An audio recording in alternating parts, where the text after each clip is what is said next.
నిర్మల్ జిల్లా లింగాపూర్ గ్రామంలో దొంగలు బీభత్సం సృష్టించారు. పడాల గంగవ్వ ఇంటి తలుపులను పగలగొట్టి ఇంట్లో ఉన్న 3 తులాల బంగారు ఆభరణాలు, 10 తులాల వెండి, 1,50,000 రూపాయల నగదు ఎత్తుకెళ్లారు.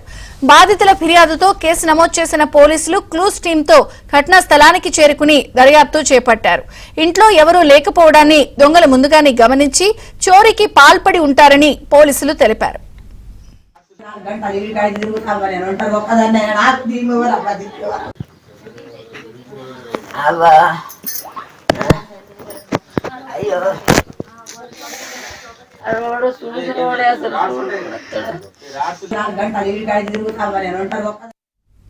ఇంట్లో ఉన్న 3 తులాల బంగారు ఆభరణాలు, 10 తులాల వెండి, 1,50,000 రూపాయల నగదు ఎత్తుకెళ్లారు.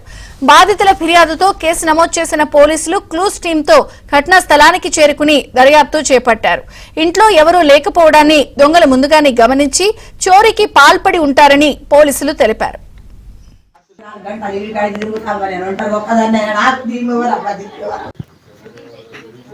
అసలు